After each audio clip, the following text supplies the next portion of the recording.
Welcome to Purpose-Driven Sobriety.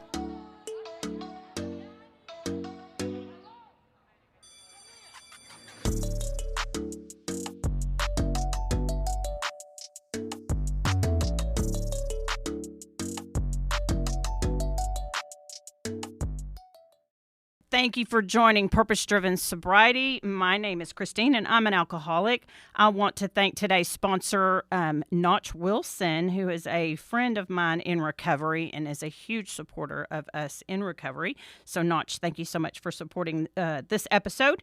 Today, I'm with Miss Nicole, who we met on one of the recovery pages on Facebook, actually, which is a great resource. If you're in recovery, new to recovery, thinking about anything recovery, there are some really great pages that are just great sources for recovery. So be sure to check those out. So Nicole, welcome, and thank you so much for joining me today. Well, thank you so much for having me. I'm honored to be here, truly. I'm so glad you're here. Well, and what we do, what I love about how I started the show is that I don't know anything about you, girl. I don't know anything about your story. I don't know what is what, and that's what I love about being able to learn this just through natural fruition, and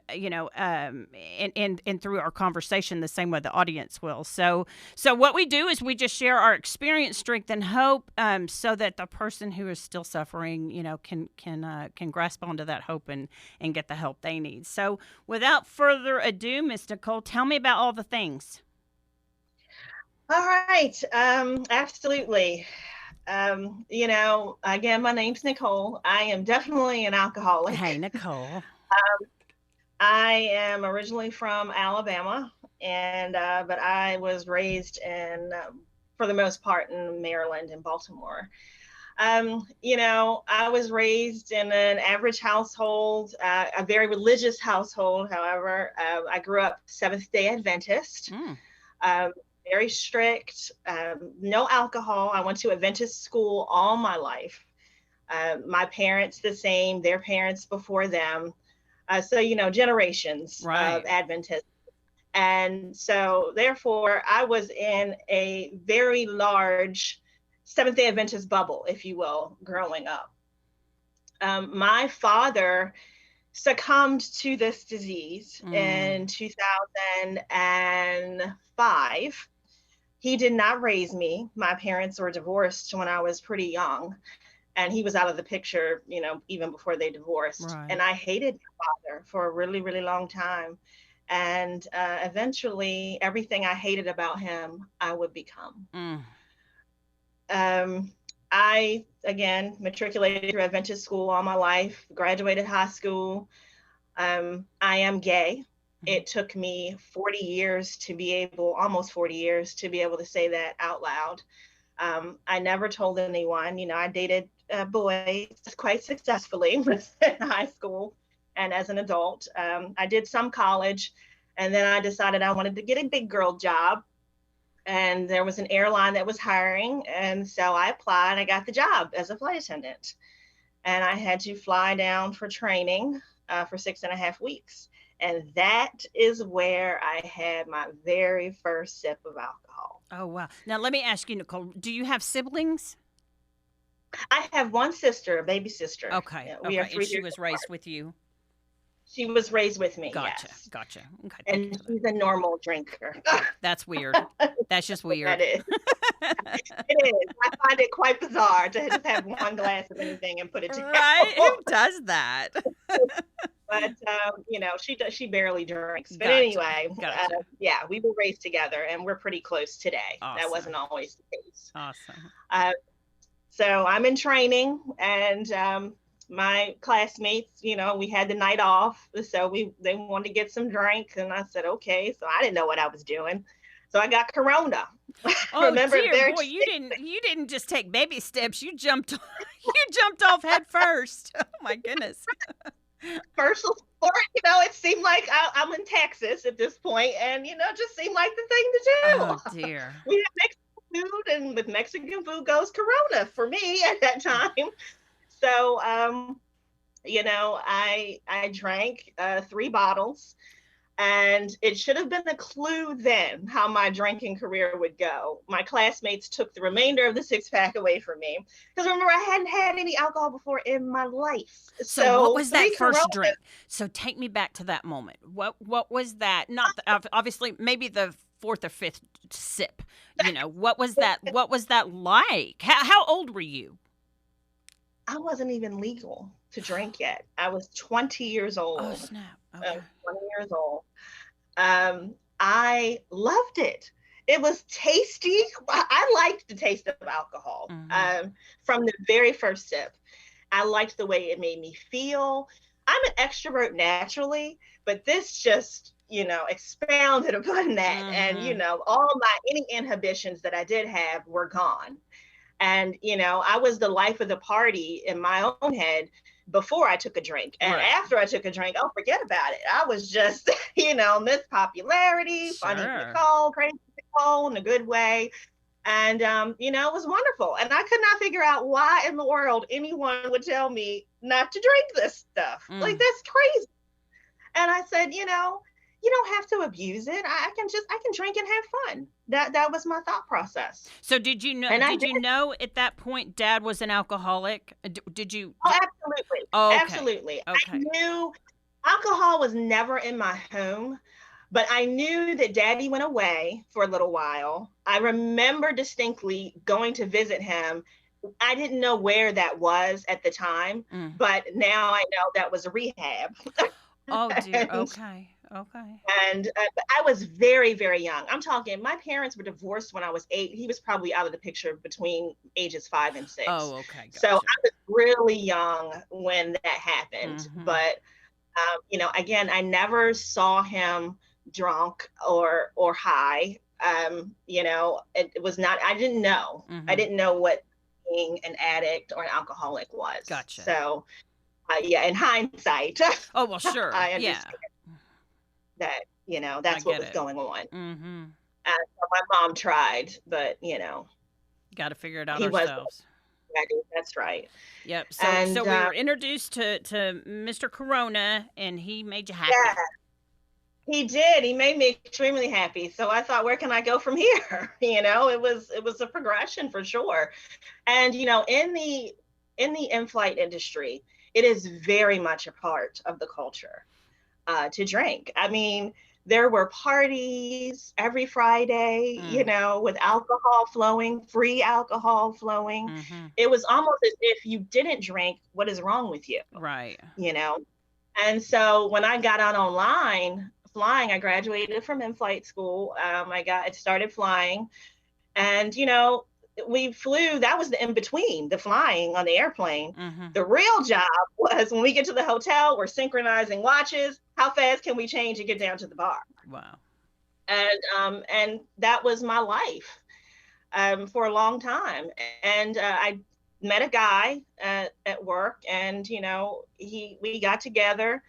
That was what was expected of me, so that's what I did. I pushed down any thoughts about women Mhm. because that was just a big no. As Sure. I was raised again in Adventist church, no, no, no, no, no. You're going to hell. You're disgusting. All of the things. But the older I got, the more those feelings were starting to come up. And this man asked me to marry him, and I accepted. And we were engaged for a couple of years.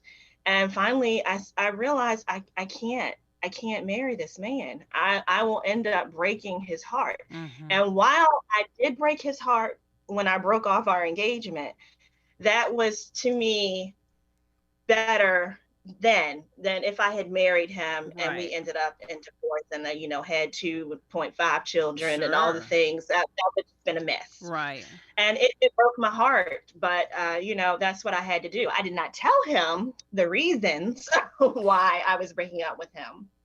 I was not honest Right. with him, and I wasn't honest with myself either. I Mm. thought that was, a secondary reason. Primary reason I gave him and that I deluded myself into believing was, oh, we've just grown apart. Right. It's just we're just in this all these years to, save face because we've been together all this time. Our families are kind of intertwined. So, let's just do this. It's the natural progression of the relationship. Sure.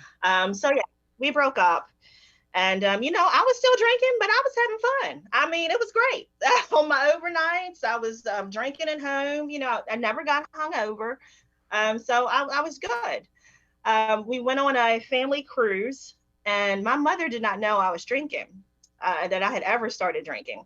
And I knew that I was not going to be able to go on a 7-day cruise And without not a drink. beverage. Oh, wow. Yeah, that's a floating bar So, right there. right, Mm-hmm. exactly. Mm-hmm. So I gave her a disclaimer before the cruise. I said, "Listen, Mom, I drink."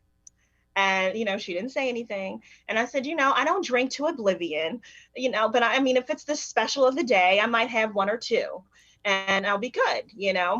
I don't want to hear anything about it, or I don't want to get a lecture or get a look. Like, this is my life. I'm good and grown. Leave Mm-hmm. me be.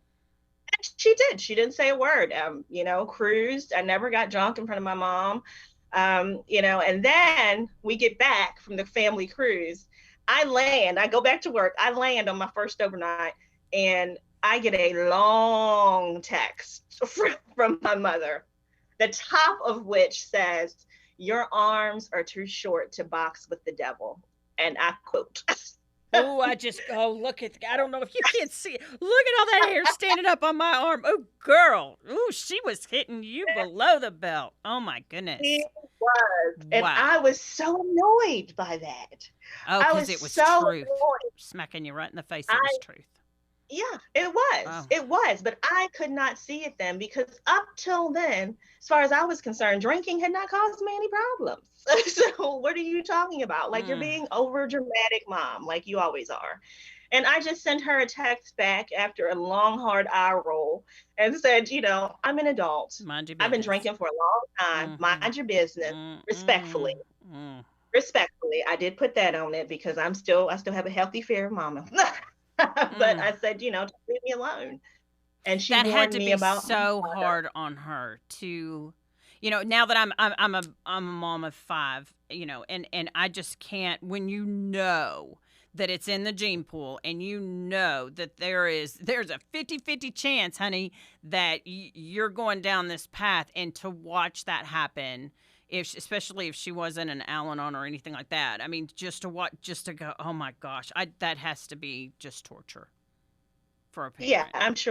I'm sure that it was Mhm. for sure, but I didn't Mhm. care Well, at that sure. time. Yeah, because you didn't see the problem. There would have, Quite, yeah, wasn't a right, problem at the quite time. frankly, I didn't. Right, I didn't care. I just Mm. thought she was being ridiculous, and I'm growing and I'm handling things on my Overprotective. Mhm. right. Mhm. So, moving on, I decided I wanted to start to date women. And, that did not come easy for me. I was not used to having to approach people. Right. I was used to, in the heterosexual world, men approaching me. Mhm. So to gain the courage to talk to anyone, I would have some drinks. And I was living in Alabama at the time. And, there was like one place that you could go and meet anybody, and it just did not bode well for me. I did not have great success. It was weird. So the first woman that showed me any attention without my approaching her, I fell for hook, line, and sinker. Mm. She was a manager at my work, but on the ground. And the only caveat to me falling for her was she was not single. And I knew that. Mm. And I got into it anyway. Mhm. That is not something that I ever thought that I would get myself into. But I did. I did. And I went in eyes wide open. Mm. And, she would tell me, she's breaking it off with this other woman. And an intelligent woman. And I knew in the back of my brain that that's what people that cheat tell the other person. But I went along with it. I went along with it. For 2.5 years, I Ouch. was the other woman. Oh dear. This begins. the insanity in my life and the problems. This is the where I can pinpoint, that me making poor decisions. Right. And in drinking more and more to heal my broken heart when she would leave me for her. I mean, I'm flying all over this country when she's going on business trips, meeting her in the hotel. I'm in the bed and she's in the bathroom talking to her partner at the time. And I took that because on one hand that was happening, but on the other hand she made me feel like I was the most important person in the world. Isn't it so And weird to look back on that and just think, who does that? Girl, because I do the same thing. I look back at some of my goings on, and I'm just thinking, who in their right mind? Me. I yeah, did that. Hindsight's 2020, as they say. You can see it perfectly when you're on the other side of it, but when you're in yeah, it, and man, golly, it, I I get it. cannot believe that it is to this day. It just when I say it out loud, I cannot believe it. But eventually, and let me say, I never told a soul about this relationship. Really, Not for two and a a half years? soul. For 2.5 years, I told Wow. no one because I thought I was doing something wrong. Not because of the affair, because it was a woman. Got it. Because it was a woman. I was so ashamed of, being gay. But I wanted to live my truth, but not tell anybody about it Mm-hmm. at the same time. And I worked for an airline. There are plenty of gay people there. But I didn't love or like even myself Right. as a woman. So and God, any God that I had grown up with, I had pushed way over to the left because I did not think that I could have a relationship with a God and be gay. Well, I yeah, truly didn't. a god that you were trained was going to doom you to hell for who you were. Right. Mm-hmm. Those two things just didn't go together. Mm-hmm. So she eventually left the other woman. We became monogamous. I had a stepdaughter that she had full custody of. She was 2 at the time. And we eventually got married. And again, nobody knew. Really? Nobody knew. Nobody knew. How did you I do hid that? that. Did you I, distance yourself from your Christina, from your family? absolutely. Slowly but surely, I distanced myself from family and any friends that I grew up with. Mm, I distanced myself because, first of all, I was tired of who I was telling what lie to about where I was living, exhausting. what state I was in, because we moved around. She was in leadership again, so we moved around. I was tired of keeping up with that lie. Mm, Um, so when we got married, it was just her and I. That was it, on a beach. We were living in Florida at the time in the Panhandle, and I did not tell a soul. Did not wow. tell a soul. Mm, Um, about a couple of years into our relationship, things that were happening that I didn't understand. The mood swings would go from good to bad like within seconds, and I was trying to figure out what I was doing wrong. Any intimacy ceased completely. Um, she did deal with chronic pain, which that just egged me on because I said, oh, I can help her. I can save her from oh. herself. Which that's a very, very dangerous, Mm-hmm. dangerous place and position to put yourself in, or think that Right. you can save. Sure. That's ridiculous. I know that now, but at the time, you know, everything that had got me hooked in stopped, and I didn't understand why. So I was talking to a friend of mine about this. I'm still drinking, but controlling it as far as I was concerned. A friend of mine that's in the mental health profession told me to read a book that dealt with borderline personality disorder, and I did. And Christine, when I tell you I read that book in one night, and I read my life with this woman from courtship to that present day. I said, oh, ding, ding, ding, ding, ding. Like, this is it. This is what I'm dealing with here. And so then I thought, even better. I know what it is. So now I really have the tools Now I to can figure help. out how to treat her. Yes. This flight attendant has turned into a psychologist and Oh, psychiatrist all yikes. in one night. Oh my goodness. And, again, that did not bode well for me. I continued the constant vacillating from I love you, I hate you, don't leave me was exhausting. Mm. And trying to raise a child in that environment and give her some sense of normalcy. And normalcy, I use that term loosely because I am still drinking very heavily. And I'm justifying it because here I am. I'm stressed. I'm married to this woman that has all these problems. Nothing's about me. Mm-hmm. Okay, Mm-hmm. and I'm trying to be the good parent figure in this child's life. We're living in separate bedrooms at this time. Mm. There is no intimacy whatsoever. That went on for 7 years, and I was I was I was lost. I truly was.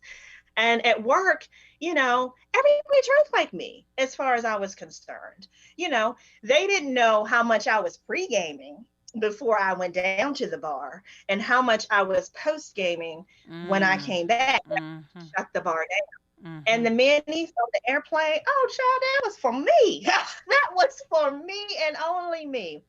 Mm. I had them lined up. And, over the course of several years, I started to think that the maid was checking for me. So do you know what I was doing? I was taking an extra trash bag off the airplane to put my empty minis into it. And before I would check out of the hotel, and a lot of hotels where the ice machines are, they're pop-up ceilings. Yeah. I was taking my large bag of empty minis and going to a different floor, going to a different floor and hiding my bag of empty Oh minis. my Uh, goodness. Oh, the energy. Oh, the energy we put. Oh. yes, for doing that. I really did. But the insanity of thinking that the maid cares what I'm doing in my room. But that's I, just one more person that's judging you. yeah, yes, exactly. And I would go home. We were living again in Alabama, and we had moved. Like I said, we moved around a lot. And oh, I couldn't wait for my wife, and my stepdaughter to go see her mama about an hour north of where we were in Alabama, because I was free to Mm. drink what I wanted to drink. And because my wife would started to say things to me about my drinking. And as I mentioned earlier, she had some chronic pain problems. And so she was on pain meds a lot of the time. So I thought, who are you to judge me? Am Mm-hmm. I, nodding off at the table eating ice cream or because you've taken too many pain pills? I am fully functioning. I am holding down my career. I am raising this child by myself because where are you? I'm doing all the things, the dance, the softball, all that, and I'm doing everything for you. I'm cooking, I'm cleaning. So how dare you say anything to me? Was how I felt. And again, in the house, we traveled all around the world. We had a full display case of alcohol, fancy bottles from all around Mm-hmm. the world. I began to get into those. And the food coloring came in, the refilling bottles, buying different bottles, shipping them in when she wasn't home. Replace. Yep. That Mhm. was Making sure the amounts are the exact same. yes, Mm-hmm. absolutely. Mm-hmm. It just, and again, Mm. I thought I was genius.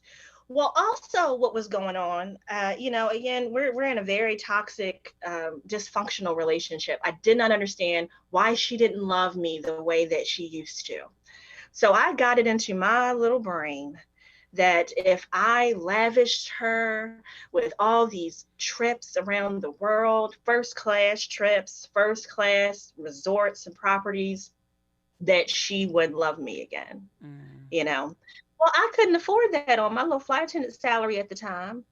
So I thought it was a good idea to dip into her bank accounts Ooh. to fund these trips.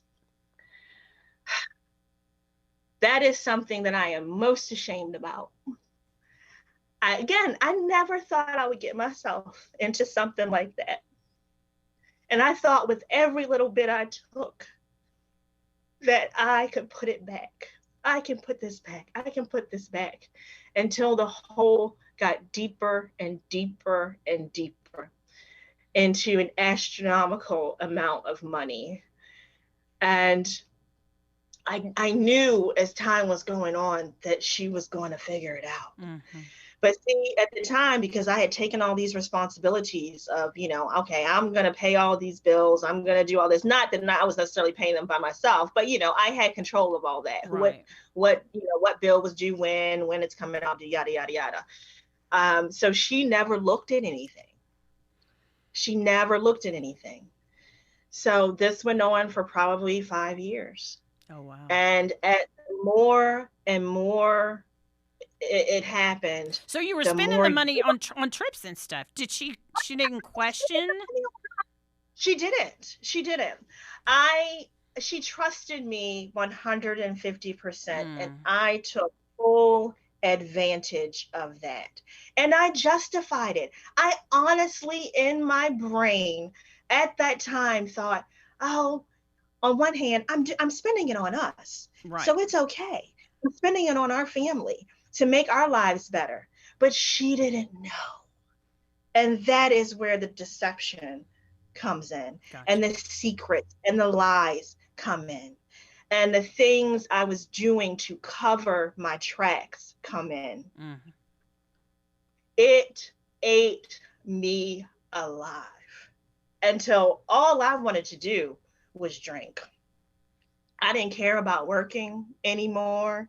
I didn't care about fixing our relationship because I knew that was done when she figured this out. Mm-hmm. And I would sit at home and I would drink. Vodka was, I graduated to, harder things, and I just liked vodka. And so that's what I did. And finally, it all came to a head, and she found out. This was 10 years worth of a marriage. And of course, she was angry, rightfully so. And she wanted me gone immediately, Mm-hmm. rightfully so. Mm. So I packed any little suitcases I had, and I flew back up home to Baltimore, where I am now. And she threatened to out me to my mother, Oh, wow. which, hurt people. She was angry, and that was the best way that she could think of to hurt me. And because I forgot to mention, she was not out either. And she was 17 years older than me. So we are both, hiding in our relationship, in our Mm-hmm. marriage. So, I could not let her tell my mother Mm-mm. that this had been going on. So, and one night, I had to tell my mother that I was gay, that this woman that she thought was my friend was my wife, that I was getting a divorce. She was going to be disgusted by me. And I had to tell her what I'd done with this money. I had a good stiff one before I did all this. So, I mean, I am sobbing uncontrollably. I did not say all of those things as calmly and as clearly as I'm saying them right Of now. course, yeah. I was rocking back and forth in paranoia because I thought at any moment the police are going to come knocking on this door to come get me for this money that I had stolen. And my mother, and I was more afraid to tell my mother that I was gay than to tell her about the money. I was more afraid of her reaction from the fact that I was gay. My mother looked at me, and as far as I was concerned, My mother sits at the throne of Jesus. Mm-hmm. Okay. Mm-hmm. She looked at me and she said, Nicole, you are my daughter, and I could never be disgusted by you. No, way to go, Mom.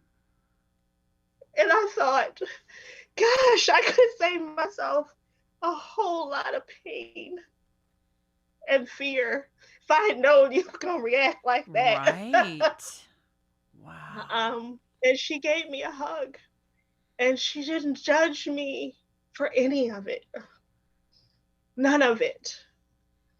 No, don't get me wrong. Even today, she ain't fitting to fly a rainbow flag in her yard or, or Baby march in a steps, baby parade. steps. But she didn't shun me. She didn't hate me. But now I am so depressed because I was in the closet. So these two people, my wife and my stepdaughter, were my world for Mm-hmm. 10 years. Mm. I did not know what to do without my world. I was personally responsible for blowing it up because I'm such a horrible person Mm. from the things that I'd done.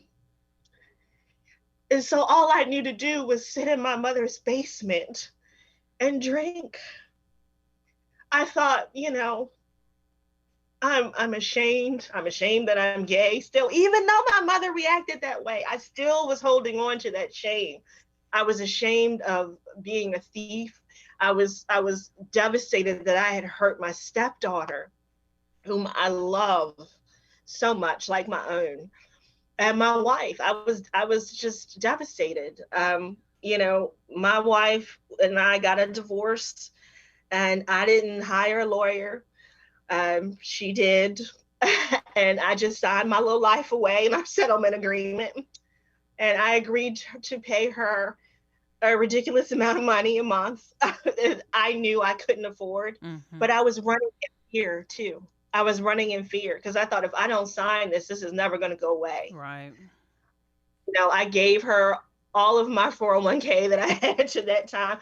And I wanted to, I felt so bad about what I had done, and I'm just trying to fix this. I'm just trying to fix Mm. that's where the problem is coming in always. I'm And trying that to is not fix where it. the solution is. No, I know that today. Oh. I, I trying to fix it. And finally I decided that, I'd be better off dead. And if I die, I can just sign, my life insurance over to her. She will be made whole, and nobody will have to deal with me or what I did, me being gay or any of that. And so I started a journey to drink myself to death. Mm. That was the only way that I knew to do it. I wanted to die. I was drinking. This was April of 2019, and this lasted until October of 2019. Every single day I woke up, only time I consulted God for anything was, why am I awake? Why am I here? Why? I was drinking half a gallon of vodka a day. Mm-hmm. Easy. And I thought I was hiding it pretty well though, still from my mother. I, in my clever little alcoholic brain, because I was in the basement, it was like a little apartment down there. There was one window in the entire house that wasn't connected to the alarm, where it would announce if the window was open. And that was the one down the basement with me. I was climbing out of that window at 40 years old, Oh, you were climbing not. to walk to the liquor store so nobody would know when I was leaving the house. And again, I thought I was ingenious. I would even start the shower when I would leave, just in case my mom would open the basement door looking for me. She would hear the water and think, oh, she's in the shower. Mm-hmm. I thought I was clever, but I still didn't think I had a problem, Christine. I was controlling this death march, by alcohol. I was in full control of it. is what I told myself. My parents go to church on Saturday, of course, and that was my time because then I could go out the front door. And I was walking over to the liquor store the minute they opened and be angry if they were not open right at the time they were supposed to be. Mm. I am one of those people, those women. I don't go out of the house without a little something on my face. And being a flight attendant for all these years, definitely it's expected. So it's hard for me to go out with at least not lip gloss on. I didn't care what I looked like. I did not. All I cared about was drinking. Drink until I pass out and start it again.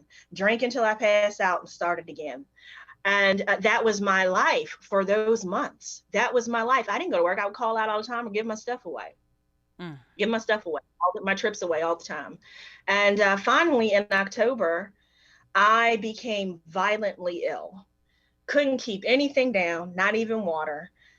My hands were shaking. I was sweating. I had no idea what was going on with me. It had nothing to do with me drinking half a gallon of vodka a day, by the way. That was absolutely never even crossed my brain. I get it. I get never it. crossed my brain. I thought I had some kind of stomach virus. I did. I truly did. And I just couldn't take it.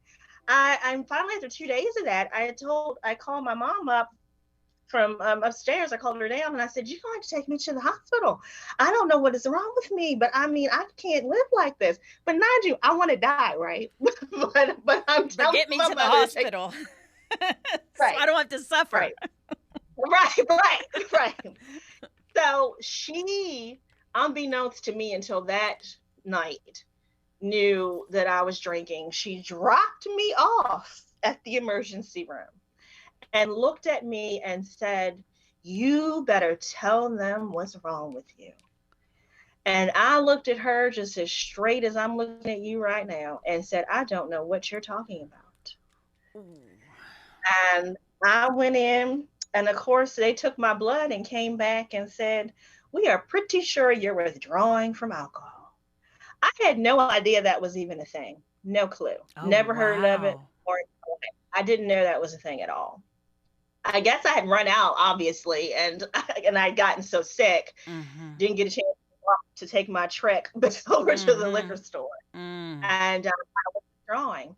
And for me, that was my bottom. That was my bottom. Because now my dirty little secret was out. Even though these were perfect strangers, I, on the outside, had held it up pretty good. You know, in the few far and between trips that I went on, my coworkers didn't know. Right. You know, I had isolated already from most of my friends, my close friends. So, you know, I was really holding it together on social media and all that. My life was great. But for me, now I couldn't hide it anymore. And that, I was so tired. I was so tired of living. I use that term loosely. Existing in the way that I had been up to that point. And I knew that I didn't know how to get out of this cycle. So did they inform you in that moment what exactly could happen to you if you continue? I mean, as far as, you know, people don't realize the withdrawal from alcohol can kill you. You know, I did not find that out. Yeah, there are a lot of other drugs that you want to die from the alcohol. You know, it's so uncomfortable and painful. But with alcohol, it can kill you. So if you are you know, listening and you are drinking very heavily and trying to stop on your own, you know, it took me right into about the 72-hour mark when I would, you know, think that, oh, I can stop when I want to, that I would go into seizures full on. I mean, it was bad. So please, if you are trying to stop on your own, at the bare minimum, you have to let someone know. Do not be alone, or at least let someone know what you're doing so they can check on you or what have you, because it's so dangerous to withdraw from alcohol on your own. Absolutely. And I did not know that then. It was much farther into my recovery that I found that out. But, you know, that's what I was going for anyway, death. Right. You know, so, you know, but I was truly exhausted. I really was. And I had not, up until that point, still admitted that I had a problem, that I was an alcoholic.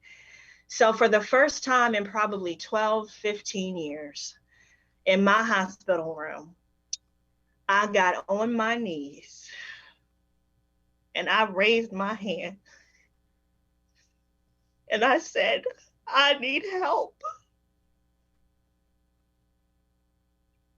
I cannot do this by myself. And this weight instantly came up off of me that I can't even accurately describe in words. I didn't know how I was going to put one foot in front of the other. I didn't know how to even live without alcohol. I didn't know how I was going to navigate anything, my job, all that. I had no idea, but I knew I couldn't do it. I wasn't capable of doing it. I knew and I confessed in that moment that truth. And, thank God my airline has a flight attendant drug and alcohol program. So I was able to call and self-disclose that I was an alcoholic and I was in the hospital. And this team is made up of flight attendants who are in recovery. Oh, that's And amazing. they held my hand virtually, through the phone. They had all my trips pulled for the foreseeable future. It's a medical leave of absence. It's undisclosed the reason why, and they made sure that I had a plan before I left that hospital because I was terrified to leave without a plan. Oh yeah. God, So they, don't leave me to my own devices. I know what I no, do. no, no, Yeah. Oh, no. girl, So I they, get it. Oh, girl, I get. Oh, I just felt sick to my stomach. That feeling of, okay, you know what? Can I go home with you so that you can watch me, or you can babysit me, or just don't let me go home by myself because I know me. I know what I'll do, and it's terrifying. It is terrifying. I so feel that. absolutely, Mm. absolutely.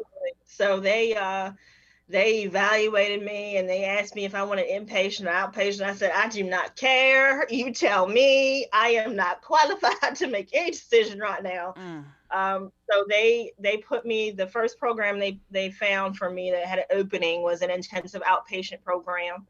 And so that's what I did for 8 weeks. I had a peer recovery specialist come into my hospital room before I left and, kind of talk about what was going to be the process in outpatient and told me that one day I was going to be grateful to be an alcoholic. Oh And dear. I will not use the choice words That you shared with then. that person. I get it. Oh, are you Uh, kidding me? but I just Ugh. thought she has lost her mind. Mm. I didn't want no secrets. My life had been full of secrets here now, and I was like, I'm not telling a soul about this. Are you crazy? Are you Mm-mm. kidding me? Like Mm-mm. my mother is the only person that's gonna know, and I don't really want her to know. Only reason she knows is because I was living with her. I just want to get So better and put it behind me. yes, Wrong. exactly. So I did the intensive Wrong. outpatient Oh. program for 8 weeks, and they introduced me to a 12-step recovery program. And from that, my life has changed exponentially. Mm. Exponentially. Um, I really thought I was a pretty decent person before I got into this program and started really, the program forced me to take a good, hard look Mm. at Nicole. And when I first had to list all these ways that my life was unmanageable, under the delusion. Now I've heard all of this about my life. I still was under the delusion that it wasn't that bad, you Mm. know. And I had to really get honest with myself. And as I started turning the page, writing about the ways that my life had become unmanageable, I stopped comparing out. Mm. because that's what I did for so long. Right. Even in my active foolishness, I would judge the people that I saw in the city, in the streets, nodding off or under a bridge. Because see, the alcoholic, that was my idea of an Right. Oh, alcoholic. for sure. Person With the around paper paper bag. bag, Mm-hmm. doesn't have a house. Mm-hmm. I had all the things. Mm-hmm. I'm not you. I don't look like you. I don't act. Absolutely.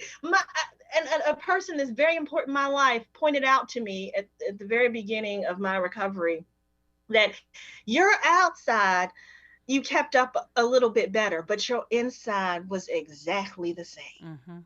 And Mm-hmm. that hit me like a ton of bricks because she was absolutely right. Mm. I was broken. I was soulless. I did not recognize who I saw looking back at me in the mirror anymore. My moral compass, there was none. I'm not going to do this until I did. I'm not going to do that until I did. The bar just kept getting lower and lower and lower till there was really, quite frankly, nowhere else for it to go as far as I was concerned. Mm. And my spiritual life, I didn't have one. Didn't have one. That, like I said, that hospital room was the first time I consulted God. I was allowed to choose a God of my understanding and recovery.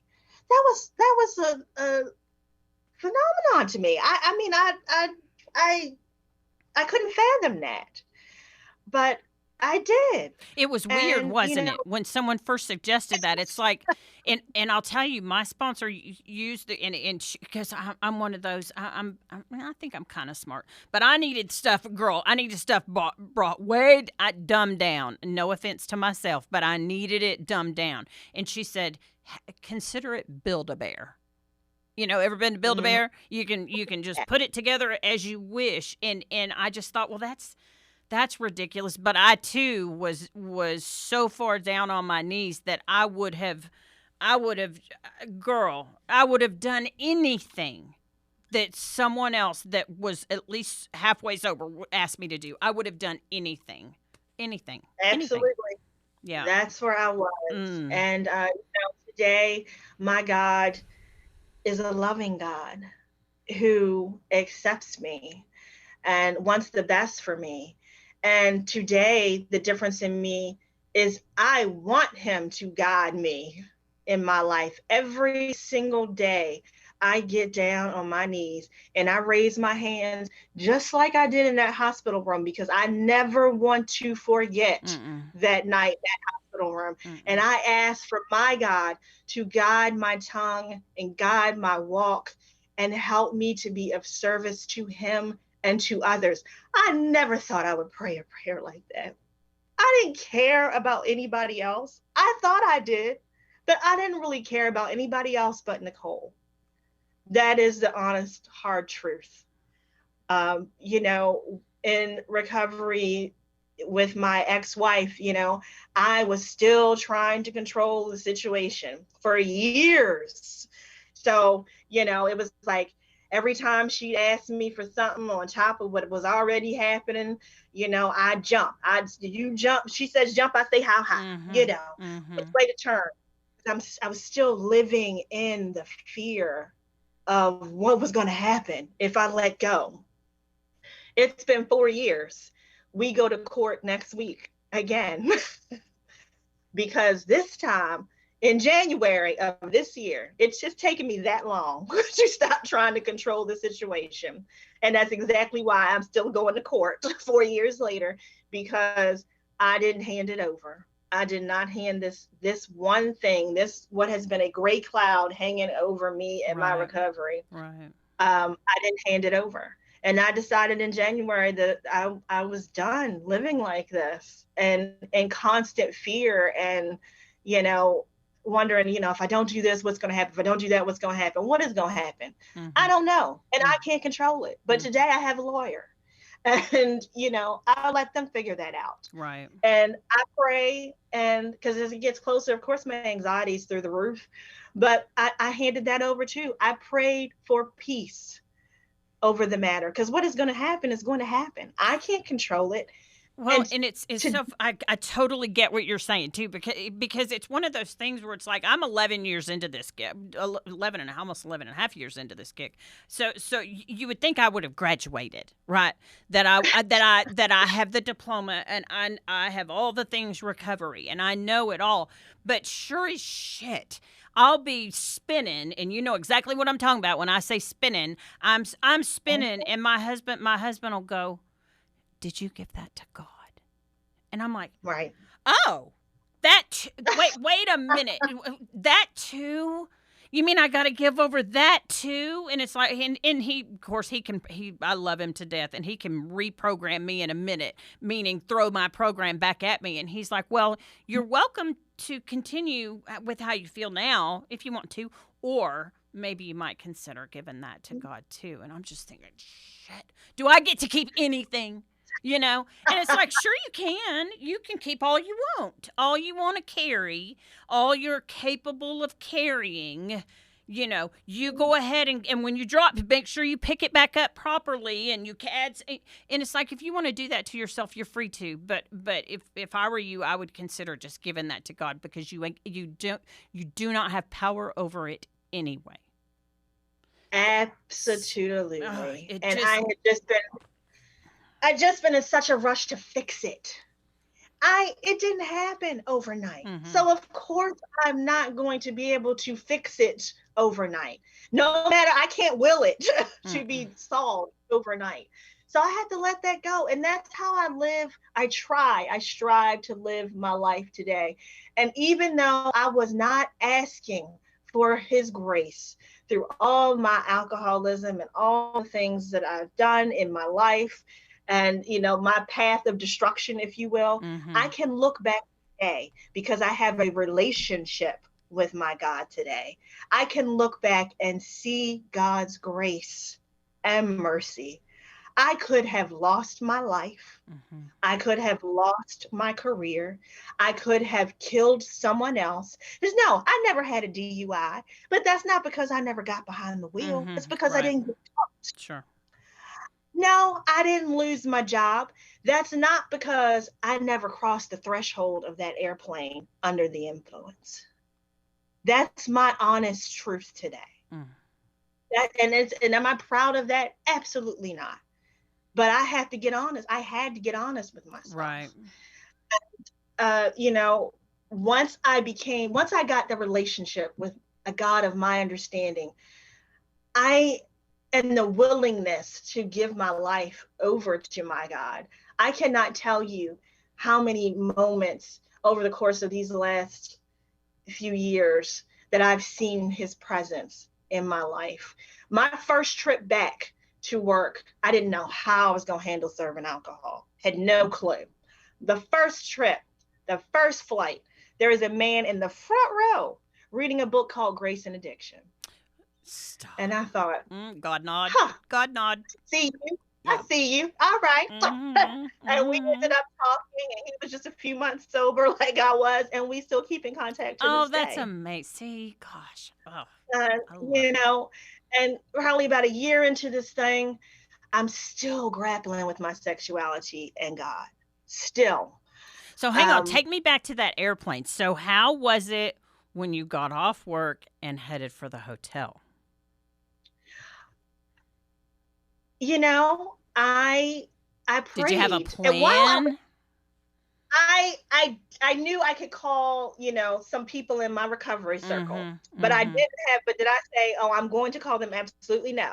I did not. I said, if I get to feeling froggy, Right. I will call somebody. And while I was pouring drinks, there's people, I didn't care if people thought I was crazy or not. I would talk to the minis and say, oh, Mr. Jack, you got me into this situation. Oh, yes. Oh, Baca. Yep. This is what happened with you. And how important. And honestly, it got me through. How It got funny. me through. Mm. And then, you know what? COVID happened and we stopped serving alcohol on the plane. So, hey, I know people hated it, but it was great for me at work that Right. I we stopped bet. serving alcohol for a couple of years. Yeah. Um, and I distinctly remember being on it. Now, that was hard because at the hotels, there were nothing but crews.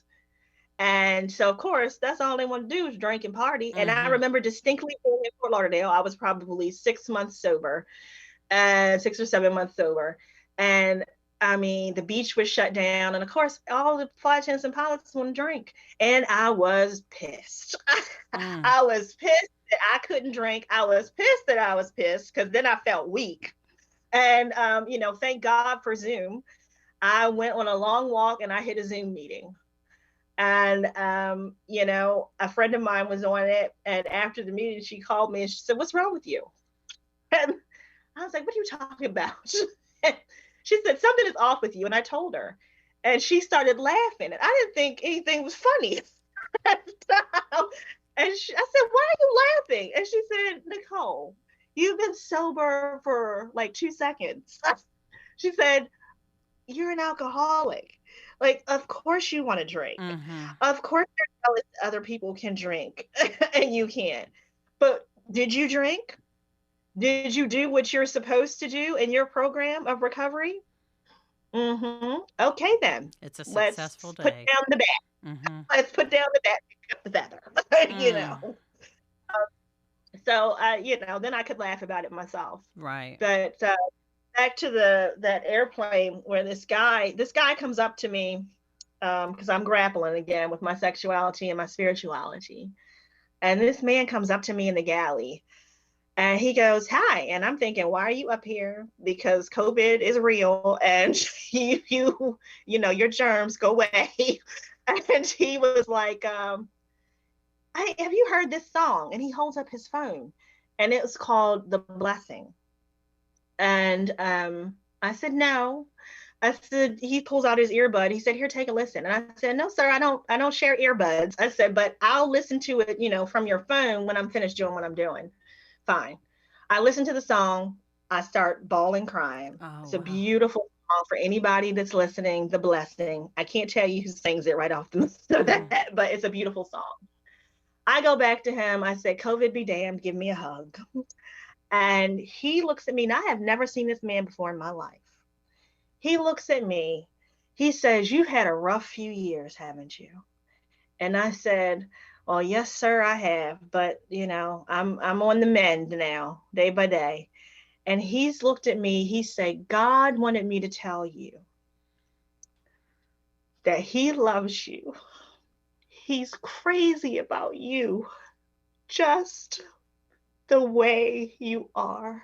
Wow. And for me, that was my God coming down and saying, "You big dummy, I done held you through all of your craziness, and you still don't believe that I've got you and I love you." And that's just for me. I don't push that on anyone else, but that was for me. Mm. And I have been a loud and proud gay alcoholic ever since. That's amazing. And I now work with the flight attendant drug and alcohol program. I took the courses to become a peer recovery specialist. The person that came into my room and said, "One day you're going to be grateful." I'll be darned. If She she wasn't wasn't right. right. Now I work with teenagers who are struggling in rehab as a peer recovery specialist. And the woman that answered the phone when I called from that hospital, I got to hug her neck 2 years ago Oh, at the Flight wow. Attendant Alcohol Program Conference. And you can tell, I mean, I'm a crier. The gratitude, just the But I don't gratitude. apologize for Mm-mm. that today. God gave us These are tears when we don't have words that are sufficient That's right. enough. Mm. And Use them. tears are tears of gratitude Mm. today. Today I have a purpose. Today I'm grateful to be alive. If I had to go through all that hell, self imposed for sure, most of it self imposed, then so that I can today hold my hand out to other people who are sick and suffering, then so be it. Mm. Amen. So be it. I don't regret 1 second of it other than the people that I hurt. Mm-hmm. that I didn't realize when I was in it that I was hurting. Right, of course. That's my only regret. The rest of it, if it got me to here, Mm-hmm. to the person that I am today, to the spiritual life that I have today, then so be it. I love it. So be it. I love it. Well, So be it it. sounds like you know the beautiful part about recovery is that we become so comfortable with our darkness that we're willing to go into someone else's and be that hand, and be that voice when the world is so loud that they can't hear God. They use a guy on an airplane to come up to you with Mm. a silly song, not a silly song, but you know what I mean, with a song just to get your attention, you know. Yeah. But to be the hand that someone else can reach out for, that's what it's all about. And I just like you, I believe that I have a new purpose, since getting sober, and the gratitude still, girl. It's like I said, it's 11 years for me, and I feel it to my core. I can go back to that desperation in a heartbeat, and I believe God leaves that door just slightly open so that we don't lose touch and we stay kind of tethered, which is humility, and we stay tethered because that whole Me Too. I know exactly how you feel. I know exactly how you feel. It matters, and God uses us to reach His other kids, and I too am so grateful for that. I think you're amazing, and I'm so grateful that I have a sister in sobriety that is a new friend and that is not scared to tell your truth and be that hand as well.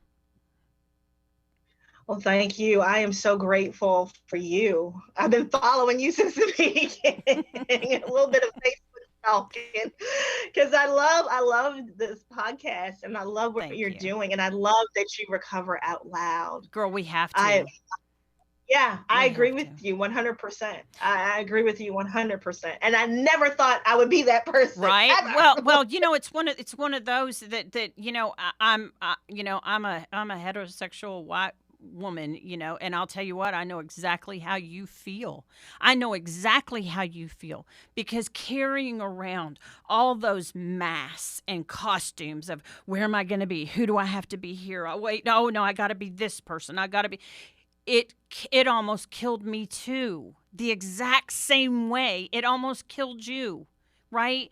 And there's that just we're so much more alike than we are different. And I do treasure anonymity for someone who chooses to practice that. God bless, and to each his own. But for me, I had to just be myself, and I'm a loud person, girl, as it is. So I had to just be true to who I was. Finally, for the first time in my life 11 years ago, and it felt so good, and again, when someone messages you and just says, I'm going through this. I mean, and you get that tinge of your purpose. Man, that talk about a drug, talk about a high, to be something for another one of God's kids. It just is where it's at. Is where I it's at. agree.